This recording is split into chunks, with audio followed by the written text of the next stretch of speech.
First of all, we have universe. Second is geomorphology. Next is we have climatology, oceanography. After oceanography, we have Indian geography. At last, we have human geography or economic geography. So oceanography, we have already done active recall. Now we are going to do climatology. So in climatology, we are going to study about the climates. So first of all, we know in atmosphere we have various layers. So we have layers like TSMT. This is a mnemonic to remember them. TSMT. Troposphere, stratosphere, mesosphere, thermosphere. Thermo में दो हैं. Ionosphere and exosphere. In troposphere we have, troposphere में क्या है तुम्हारे पास? troposphere है तुम्हारा 18 kilometre तक, फिर है तुम्हारा 50 किलोमीटर तक, फिर आई गेस 80 तक है, फिर आगे ऊपर है. और हमें ये भी ध्यान रखना है कि एक करमान लाइन है. Karman line is what? Karman line is जो बाउंड्री है तुम्हारी अर्थ और स्पेस के बीच की जो बाउंड्री है, that is called Karman line. So now let's talk about troposphere. Troposphere हमें समझ आ गया 18 किलोमीटर तक है. ट्रोपोस्फियर में क्या हो रहा है? तुम्हारा सारे जितने भी तुम्हारे वेदर और क्लाइमेटिक कंडीशंस हैं वो सारे तुम्हारे ट्रोपोस्फियर में हो रहा है. स्ट्रेटोस्फियर में क्या है? तुम्हारा एरोप्लेन जो चल रहे हैं वो तुम्हारे स्ट्रेटोस्फियर में है, क्योंकि जाहिर सी बात है वहाँ पे वेदर और क्लाइमेट नहीं है तो एरोप्लेन के लिए फ्री है. मेसोस्फीयर में क्या हो रहा है तुम्हारा? मेसोस्फीयर में होगा तुम्हारा मीटियोर्स बर्न हो रहा है. मेसोस्फीयर में तुम्हारा मीटियोर्स बर्न हो रहा है. Meteors burn. और इसमें दो चीज़ें हैं, एरोप्लेन और ओजोन. और फिर थर्मोस्फीयर में तुम्हारा हम कम्युनिकेशन के लिए यूज़ कर रहे हैं इसको, थर्मोस्फीयर को. अब ठीक है, weather, climate, aerospace, aeroplane, ozone, meteors burn और कम्युनिकेशन. अब हमें ट्रोपोस्फीयर के बारे में, अब हमें एक चीज़ और ध्यान रखनी है कि जैसे जैसे हम ऊपर बढ़ रहे हैं ट्रोपोस्फीयर में क्या होगा? विद हाइट तुम्हारा टेम्परेचर भी कम होता जाएगा. हमने देखा होगा जैसे जैसे हम पहाड़ों वाले एरिया में जा रहे हैं वहाँ पे हमारा टेम्परेचर कम है. इसमें क्या होगा? जैसे जैसे हमारी हाइट बढ़ेगी हमारा टेम्परेचर भी बढ़ता जाएगा. इसमें हाइट के साथ टेम्परेचर डाउन एंड अगेन फिर ऊपर वाला. तो इसमें क्या है? ट्रोपोस्फीयर में जैसे जैसे हमारी हाइट बढ़ रही है हमारा टेम्परेचर कम हो रहा है. This is called normal lapse rate. ये कितना होता है? 6.5 डिग्री सेल्सियस पर किलोमीटर. हर एक किलोमीटर पे हमारा 6.5 डिग्री सेल्सियस हमारा टेम्परेचर डाउन हो रहा है. इसका रीज़न क्या है? इसका रीज़न है जैसे जैसे हम ऊपर जा रहे हैं, जैसे जैसे हम ऊपर जा रहे हैं यहाँ पे, इफ़ दिस इज अर्थ, मान लो दिस इज अर्थ, तो यहाँ पे टेरेस्ट्रियल रेडिएशन है. टेरेस्ट्रियल रेडिएशन, जो अर्थ जो है वो रेडिएशन रिलीज करिए ना, उसको बोलते हैं टेरेस्ट्रियल रेडिएशन. तो टेरेस्ट्रियल रेडिएशन की वजह से यहाँ तक ये हीट रह रहा है, पर जैसे जैसे हम ऊपर जा रहे हैं वो टेरेस्ट्रियल रेडिएशन का इफेक्ट कम होता जा रहा है, तो इसलिए ऊपर जाके वो ठंडा हो जा रहा है. Next is stratosphere. अब स्ट्रेटोस्फीयर में हमने क्या बोला कि स्ट्रेटोस्फीयर में हमने क्या बोला कि जैसे तुम्हारी हाइट बढ़ी है तुम्हारा टेम्परेचर बढ़ रहा है. ऑपोजिट टू दिस, उसका रीज़न क्या है कि स्ट्रेटोस्फीयर में हमारे पास ओजोन ले रहा है. तो जो ओजोन पार्टिकल्स हैं, जैसे ही सन से लाइट आ रही है, सन से एनर्जी आ रही है, हीट आ रही है, जो ओजोन के पार्टिकल्स हैं वो ऊपर ही हीट को ट्रैप कर ले रहे हैं, वो ऊपर नहीं पहुंचने दे रहे. ओजोन जो है वो खा ले रही है यूवी रेज को, जो सन से यूवी रेज आ रही है ओजोन उसको खा ले रही है, तो इसलिए ऊपर वाली लेयर पे ये गर्म होगा, नीचे तुम्हारा कोल्ड हो जाएगा. This is the reason. और एक चीज़ हमें और याद रखनी है ट्रोपोस्फीयर में, troposphere is thicker at equator and thinner at poles. Troposphere is, if this is your equator, these are poles. तो ट्रोपोस्फीयर हम क्या बोल रहे हैं? इक्वेटर पे थिकर है, ऐसे बना लीजिए. Troposphere is thicker at equator, thinner at poles. Equator पे है तुम्हारा थिकर और पोल्स पे है तुम्हारा thinner. Troposphere is thicker at equator and thinner at poles. इसका रीज़न क्या है? क्योंकि जब जैसे सन की लाइट पड़ती है तो यहाँ पे थर्मल एक्सपेंशन हो जाता है. थर्मल एक्सपेंशन की वजह से, वही थर्मल एक्सपेंशन हीट की वजह से, आपने देखा होगा ना जब हीट की वजह से चीज़ें एक्सपैंड कर जाती हैं, तो that is called thermal expansion. तो उसकी वजह से इक्वेटर पे थिकर है और पोल्स पे हमारा थिनर है. और अभी हमने एक चीज़ यहाँ पे पढ़ी, normal lapse rate. Normal lapse rate हमें समझ आ गया क्या है. Normal lapse rate, I repeat again for you. Normal lapse rate क्या है? इफ दिस इज अर्थ, यहाँ पे नीचे तुम्हारा वार्म है और ऊपर तुम्हारा कोल्ड है. दिस इज नॉर्मल एब्सिड। अब इसी का ऑपोजिट है reverse of reverse of normal एब्सिड। Reverse of normal lapse rate is called temperature inversion. Temperature inversion. Temperature inversion क्या है? Temperature inversion में क्या होगा? If this is your earth, तो इससे उल्टा हो जाएगा। ऊपर यहाँ पे क्या है? वार्म है, तो यहाँ पे क्या हो जाएगा? कोल्ड हो जाएगा। और यहाँ पे ऊपर तुम्हारी वार्म लेयर है। This is called temperature inversion. इसके लिए यहाँ पे कुछ conditions हैं। कुछ conditions हैं जो हमें चाहिए। सबसे पहले long winter night.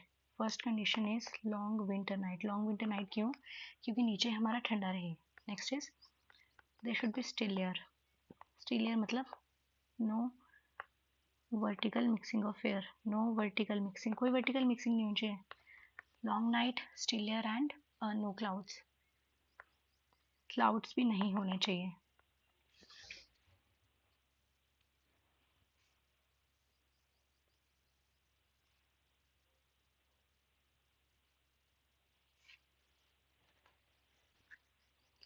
मतलब clear sky. Sky should be clear, no clouds. Clouds नहीं होने चाहिए, क्लियर स्काई होना चाहिए। क्योंकि क्लाउड से हमें चीज़ एक और याद है, मैं आपको बता देती हूँ। क्लाउड से हमें, जब हमने क्लाउड्स पढ़ लिया तो क्लाउड्स तीन टाइप के हैं। क्लाउड्स तीन टाइप के हैं, किस किस के? Cirrus clouds. सीरस क्लाउड्स के क्लाउड्स है like feathery clouds, alto clouds. Alto कहते हैं, ऑल्टो कहते हैं मिडिल क्लास लोगों की कार है ना, तो ऑल्टो से हमें याद रखना है मिडिल लेवल के जो क्लाउड्स होंगे वो ऑल्टो है। और फिर एक आता है तुम्हारा क्यूमुलस। क्यूमुलस क्या होता है? वर्षाधारी क्लाउड्स। वर्षाधारी क्लाउड्स को हम बोलते हैं क्यूमुलस। और क्लाउड से हम एक चीज़ और याद रखनी है हमेशा। देखिए, अगर क्लाउड्स तुम्हारे नीचे हैं, सी इफ़ योर क्लाउड्स लाइक नीचे हैं और ऊपर हैं अगर क्लाउड्स आपके नीचे हैं तो क्या हो रहा है? यहाँ से सनलाइट आ रही है। अगर क्लाउड्स आपके नीचे हैं यहाँ पे, तो ये नीचे सन की रेस को पहुँचने नहीं देंगे। अगर ये सन की रेस को नीचे नहीं पहुँचने देंगे तो इसका मतलब है कि ये किस में हेल्प कर रहे हैं? These are helping in cooling effect. ये किस में हेल्प कर रहे हैं? कूलिंग इफेक्ट में। क्लाउड्स अगर लो हाइट पे हैं, अगर क्लाउड्स ऊपर वाली हाइट पे हैं तो ये क्या कर रहे हैं? ये जो नीचे से अर्थ की रेडिएशन जा रही है, ये इसको ट्रैप कर ले रही है, इसको बाहर नहीं जाने दे रहे। This is your terrestrial radiation. ये जो तुम्हारी टेरेस्ट्रियल रेडिएशन है, सो सॉरी फॉर दिस, ये जो आपकी टेरेस्ट्रियल रेडिएशन है ये इसको ट्रैप कर ले रहे हैं। They are trapping it. तो उसकी वजह से these are help creating warming effect. तो ये भी चीज़ हमें याद रखनी है कि अगर क्लाउड जो है वो लो क्लाउड्स हैं तो वो कूलिंग इफेक्ट कर रहे हैं, और जो हाई क्लाउड्स हैं वो वार्मिंग इफेक्ट कर रहे हैं। अब इसके साथ हम पढ़ लेते हैं एक चीज़, albedo. Albedo is reflectivity of a surface. Reflectivity of surface. Surface कितना reflect back कर रहा है? This is surface. How much it is reflecting back? सन की लाइट को कितना रिफ्लेक्ट बैक कर रहा है? That is called albedo. So सबसे ज़्यादा हाईएस्ट एल्बेडो होता है तुम्हारी जो लाइट कलर्ड चीज़ होती है ना, जैसे लाइट कलर्ड चीज़ों का, जो भी आपकी लाइट कलर्ड चीज़ें हैं, जो भी आपकी लाइट कलर चीज़ें हैं, जैसे फॉर एग्जांपल स्नो। स्नो का हाईएस्ट एल्बेडो है। जैसे सैंड हो गई, स्नो, सैंड, स्नो हो गई, सैंड हो गई, ये सारी चीज़ें। और जो डार्क कलर्ड होती हैं उनका लो एल्बेडो है। जैसे तुम्हारा ब्लैक कलर हो गया है, इसलिए बोलते हैं कि गर्मी में हमें ब्लैक कपड़े नहीं पहनने, क्योंकि उनका एल्बेडो बहुत ज़्यादा, वो लाइट को रिफ्लेक्ट नहीं कर रहे, they are absorbing the light.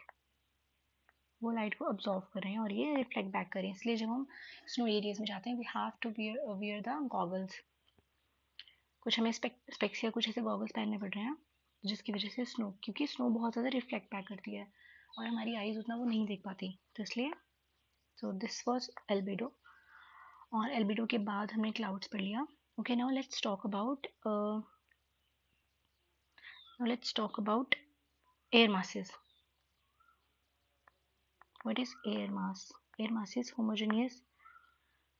Okay, air mass क्या है? Homogeneous airs. Homogeneous air.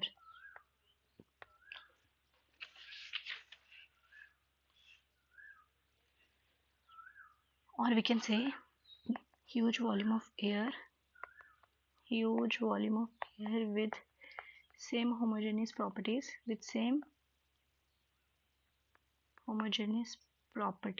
in all the direction.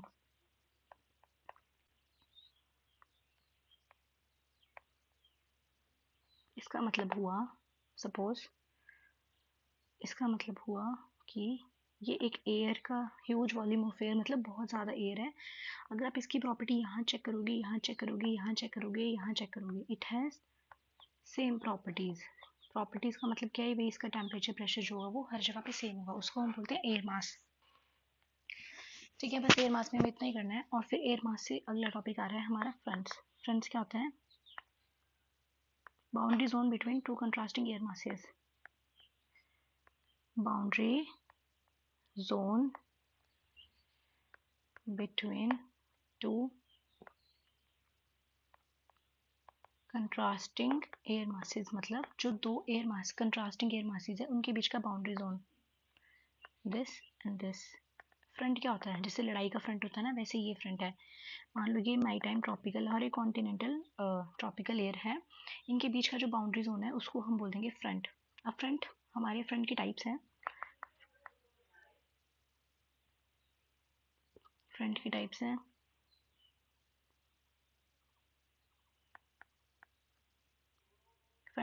तुम्हारी. सबसे पहले आ जाओ.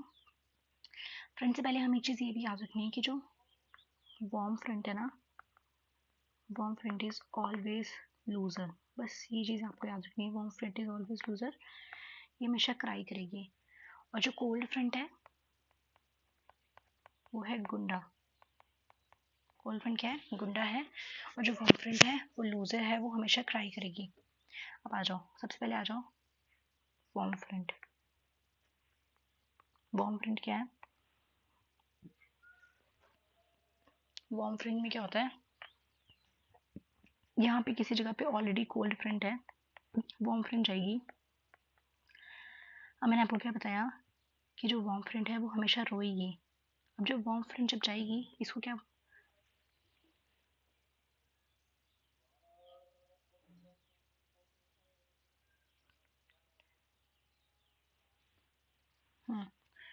वार्म फ्रंट में क्या होगा? वार्म फ्रंट जब कोल्ड फ्रंट के पास जाएगी और जो वार्म फ्रंट है वो हमेशा रोने वाली, तो कोल्ड फ्रंट को क्या बोलेगी? कोल्ड फ्रंट बैठा है वहाँ पे, वार्म फ्रंट गया तो क्या करेगी? वार्म फ्रंट खुद ही चुपचाप एकदम से इसको देखेगी और फटाफट ऊपर भाग जाएगी. तब क्या होगा? Single episode of rainfall. बस ये सीधी इसको देख के ऊपर चली गई,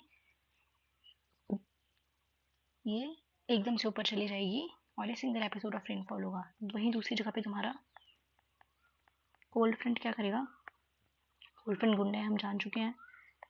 यहाँ पे तुम्हारा वार्म फ्रंट बैठा है. कोल्ड फ्रंट आएगा, कोल्ड फ्रंट गुंडा है, इसको बोलेगा धीरे धीरे चल चल चल चल चल चल चल चल निकलने की बोल रहा है.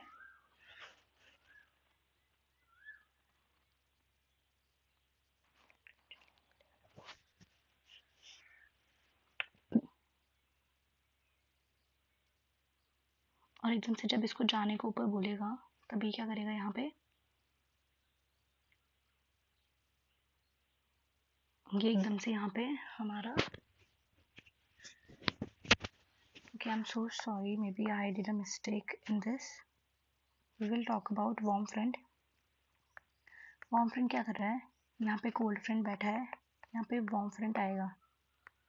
वार्म फ्रंट क्या है तुम्हारा? Warm front is your always loser है. तो जैसे उसने कोल्ड फ्रंट को देखा, ये सीधा ऊपर चला गया. इसको ज़रूरत ही नहीं है कुछ बोलने की, सीधा ऊपर. तो ये सिंगल एपिसोड ऑफ रेनफॉल. ठीक है, this is warm front. Cold front में क्या होगा? कोल्ड फ्रंट में होगा यहाँ पे वार्म फ्रंट बैठा है, कोल्ड फ्रंट गुंडा है. कोल्ड फ्रंट इसको बोलेगा चल चल चल चल निकल निकल निकल, तो धीरे धीरे धीरे ऊपर चला जाएगा. धीरे धीरे ऊपर चला जाएगा.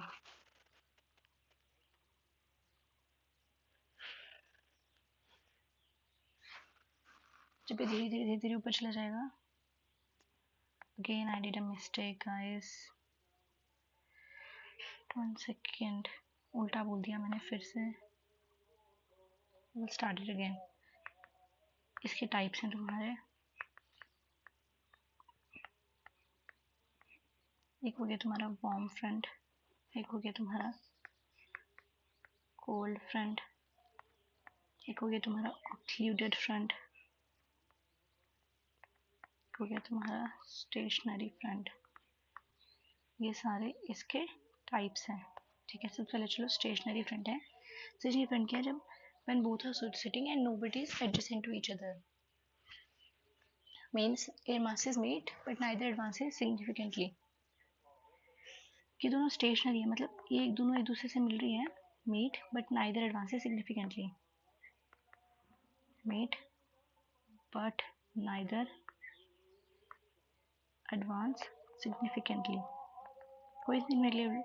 और occluded front में क्या होगा? जब fast moving cold front overtake slow moving warm front, when fast moving cold front overtakes slow moving warm front, ही हो गया ये। अब कोल्ड फ्रंट के बारे में आ जाते हैं। कोल्ड फ्रंट के बारे में हमें क्या पता है? जब कोल्ड फ्रंट वार्म फ्रंट के पास आएगा तब कोल्ड फ्रंट गुंडा है तो उसको बोलेगा एकदम से चल ऊपर उठ। कोल्ड फ्रंट आ गया, यहाँ पे वार्म फ्रंट बैठा है और ये कोल्ड फ्रंट आया, ये तो क्या करेगा? जब कोई गुंडा आ रहा है और कोई भला इंसान बैठा है तो उसको क्या बोलेगा? ये मेरी जगह खाली कर, ऊपर से उठ। तो ये उठ जाएगा, सडनली उठेगा, तो इससे क्या होगा?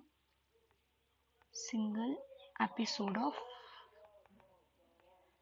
रेनफॉल, एकदम से उठ जाएगा। और इस केस में क्या होगा? वार्म फ्रंट वाले में कोल्ड फ्रंट बैठा है, वार्म फ्रंट आएगा, जैसे इसने देखा कि यहाँ पे गुंडा है तो धीरे धीरे धीरे धीरे ऊपर खिसक लेगा, ठीक है। ये ऊपर धीरे धीरे खिसक लेगा तो यहाँ पे क्या है? मल्टीपल एपिसोड्स ऑफ रेनफॉल, इसमें होंगे मल्टीपल एपिसोड्स ऑफ रेनफॉल। ये हो गए हमारे फ्रंट्स, फ्रंट्स खत्म हो गए। अब इसके बाद हम पढ़ लेते हैं cyclones, and cyclone is one of my favourite topic, so let's study cyclones. Cyclone जब भी वर्ड आ रहा है आपके माइंड में चीज़ें होनी चाहिए कि साइक्लोन को चाहिए लो प्रेशर सेंटर, मतलब यहाँ पे सेंटर में लो प्रेशर होगा और ये ऐसे ऐसे ऐसे तुम्हारा साइक्लोन है। और यहाँ पे इसी के साथ हम देख लेते हैं एंटी साइक्लोन में क्या होगा? एंटी साइक्लोन में हाई प्रेशर सेंटर होगा, ठीक है। साइक्लोन्स को क्या चाहिए? लो प्रेशर सेंटर है और ये नदर्न हेमिस्फीयर में एंटी क्लॉकवाइज मूव करेंगे। Northern hemisphere, southern hemisphere, northern hemisphere में एंटी क्लॉकवाइज मूव करेंगे, सदर्न हेमिस्फीयर में क्लॉकवाइज मूव करेंगे, सिंपल। और इसमें क्या एंटी साइक्लोन क्या करेगा? नदर्न हेमिस्फीयर में क्लॉकवाइज, सदर्न हेमिस्फीयर में एंटी क्लॉकवाइज। और एंटी साइक्लोन के साथ हमें याद रखना है यहाँ पे एकदम शांत वाला एटमॉस्फेयर होगा। कोई ये साइक्लोन, मतलब साइक्लोन का मतलब हम तूफान समझते हैं, बट एंटी साइक्लोन में क्या होगा? ये एकदम काम वाली कंडीशन है, मतलब कोई भसड़ नहीं है, कोई शांति वाली कंडीशन है। और साइक्लोन तो आपको पता ही है फिर क्या क्या करता है, ठीक है। तो साइक्लोन के अब हमारे यहाँ पे दो टाइप्स आ रहे हैं, first is tropical, next is temperate. Tropical चल रहा है तुम्हारा, ट्रॉपिकल साइक्लोन चलेगा ऊपर 10 to 30 north to south. Tropical cyclone कहाँ पे चल रहा है? 10 to 30 degree north and south. ये आप समझ गए ना कहाँ की बात हो रही है? This is equator, this is 10 to 30, ये वाले एरिया में 10 to 30 बात हो रही है ट्रॉपिकल साइक्लोन। इसको क्या चाहिए? इसको चाहिए temperature greater than 27 degree Celsius और इसको चाहिए मॉइस्चर। इस कंडीशन से हमें क्या चीज़ पता चल रही है कि it dissipates over the land, it dissipates over the land, जैसे ही लैंड पे जाएगा ये गायब हो जा रहा है। इसका मॉइस्चर चाहिए, इसको टेम्परेचर चाहिए। और ट्रॉपिकल साइक्लोन में क्या होगा? इसको लो वर्टिकल विंड शेयर चाहिए, इसको लो वर्टिकल विंड शेयर चाहिए, मतलब इसको वर्टिकली ज़्यादा मूवमेंट नहीं चाहिए ताकि शांति से डेवलप होता रहे। अगर बहुत ज़्यादा वर्टिकल मूवमेंट रहेगी तो ये मिक्स हो जाएंगी ना चीज़ें, तो इसको चाहिए लो वर्टिकल विंड शेयर या फिर विंड मूवमेंट, ठीक है। ये हो गया आपका tropical cyclone. Let's come to temperate cyclone. पहली बात, ये कहाँ पे बन रहे हैं? 30 to 60, ये कहाँ पे बन रहे हैं? 30 to 60 डिग्री सेल्सियस पे बन रहे हैं, 30 to 60 डिग्री नॉर्थ साउथ पे बन रहे हैं। और चीज़ हमें क्या पता चाहिए? ये फॉर्म होंगे अलोंग फ्रंटल बाउंड्री, कहाँ पे फॉर्म होंगे? Along frontal boundary. फ्रंट्स अभी हमने पढ़ा, this way front study right. ये जो फ्रंट्स हमने पढ़े, ये जो दो एयर मासेस के बीच में जो फ्रंट बन रहे हैं, इनकी फ्रंटल बाउंड्रीज पे जाके ये बनेंगे तुम्हारे टेम्परेट साइक्लोन। और ये लैंड एंड सी दोनों में आएंगे। और इनके बारे में हमें ये चीज़ पता है कि इनको स्ट्रॉन्ग टेम्परेचर कॉन्ट्रास्ट चाहिए।